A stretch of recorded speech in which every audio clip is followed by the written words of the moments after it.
I've been told that the universe itself is proof of God, on the score that it must have had a creator. Well, that is a sound argument, for as no individual thing in this universe is self-sufficient, the whole collection of individual things cannot be self-sufficient. If each separate atom is unable to explain itself, altogether it will be as inexplicable as each. Multiplication does not change the nature of things. Yes, but is it not possible that matter itself is eternal? I admit that it would be possible for an eternal cause to produce eternally some basic created reality. We know from Revelation that God did not create from eternity, but it would have been possible for him to do so. However, you must note this. The appeal to the eternity of matter, which cannot be proved, does not exclude the necessity of an outside cause. The mere duration of a thing does not explain its existence. You cannot explain a running train by saying innocently, "Oh, why, it was always running." In the universe, we see a succession of causal mutations, each succeeding stage being caused by a preceding stage and in turn causing a subsequent stage. Every element is dependent, and no one element can explain itself independently of the rest. And if each link in a chain is dependent, the whole chain is dependent. An eternal series of dependent and caused things can be reasonably explained only by one who is independent and uncaused, who exists with a complete self-sufficiency not to be found in finite things. In passing, let me call your attention to the problem of life. Even if matter be eternal, there was certainly a time when life did not exist on this earth, and certainly a time when it began to exist. Any belief that it began spontaneously and without the creative power of God is credulity and unworthy of a reasonable man. Were you to request God to put in an appearance or manifest his presence beyond doubt to the satisfaction of experimental science, the result would be nil. Well, such a request would be absurd. God, as he is in himself, is immaterial, and experimental science deals with material things. You might as well offer to believe in the Archangel Gabriel, provided I dig up his bones. Experimental science does not cover the whole field of reality. It abstracts from the spiritual field altogether, save indirectly at most. People may believe that there's a God, but they cannot know it. By the use of their reason, they can attain to a certain knowledge that God exists. The Vatican Council rightly defined as a dogma of Catholic faith that natural human reason can know with certainty from the things which he has made that God exists. Unlike intrinsic evidence, extrinsic evidence is not conclusive.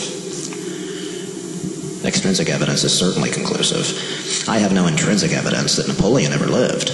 I have the extrinsic evidence of a multitude of documents, and I am historically certain that he did live. Again, if I see the last car of a train disappearing into a tunnel, I have only extrinsic evidence of the existence of an engine at the other end of the train. Meantime, it is intrinsically evident that a thing which does not contain the ultimate reason of its existence within itself has that ultimate reason in an outside being. That principle is self-evident and cannot be refuted. On that principle, a being which obviously is not self-caused is evidence of a cause outside itself and gives sound and certain knowledge of the fact. Could not nature itself be divine?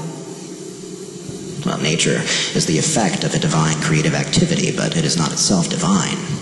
It is applied, therefore, to the original character or constitution of some object, a constitution which is the radical principle of all that is and of all that it does. Thus, by its very nature, a horse is not a human being. It is not natural to a horse to compose music.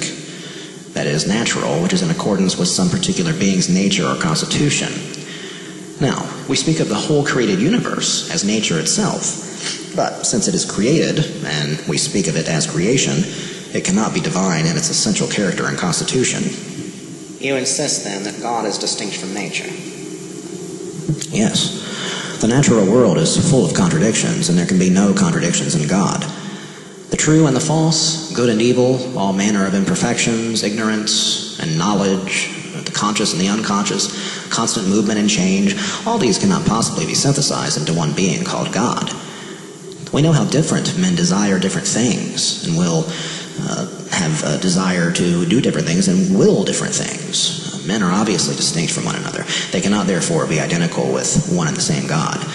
So, if you are God, I am not. If I am God, you are not. And it is impossible to say that all is God. Yet if all is not God, all nature is not divine. The whole of creation may be the effect of divine activity, but the effect certainly is distinct from God. If God is present everywhere in the world, is not creation so inseparable from God as to be part of him? God does exist everywhere, this is true. He therefore coexists with all created being. Yet he cannot be identified with created beings. He is in a totally different order of existence. The concept really isn't that difficult. Thought and matter are in different orders of being, yet both coexist in the same head. A man's material brains could be weighed on a pair of scales, but that would not be weighing the thoughts produced by his soul with the help of those brains. So too, a current of electricity occupies the same space as solid copper wire, but that mutual presence does not make the copper wire part of the electricity. God's presence everywhere does not make created things part of God. As a matter of fact, God is a purely spiritual being who cannot have parts. Also, created things are finite or limited, and God is infinite. The finite cannot be part of the infinite.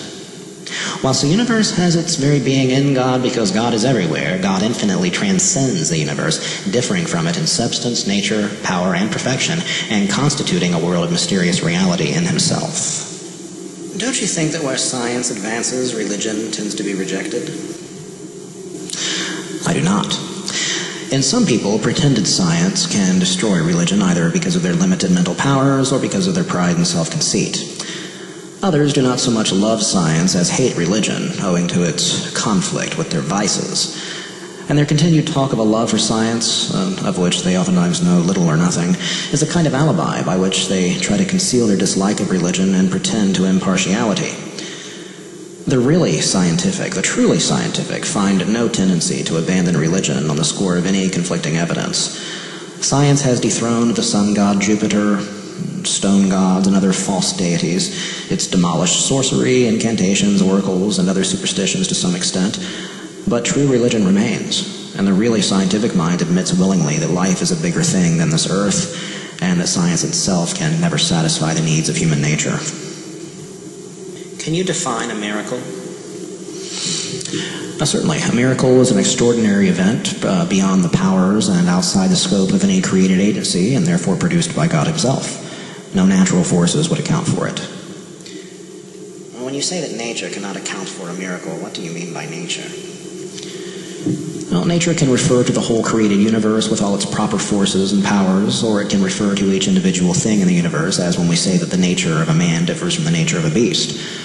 But whether taken in reference to each created thing or to all created things, nature embraces all that these things can be or do according to the constitution and powers given them by their creator. And we maintain that the miraculous transcends completely all these powers. Since people do not believe in miracles today, why should they believe in miracles that happened 2,000 years ago?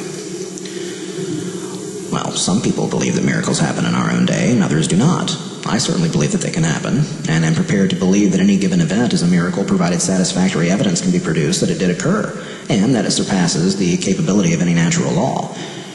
Yet, even if miracles did not happen in our own times, that would not be proof that they did not happen 2,000 years ago. Events of 2,000 years ago must be judged on the evidence of what happened then, not on the evidence of what does not happen now. In other words, the historical evidence for past miracles must be examined on its own merits. It would not be disproved by any absence of miracles now.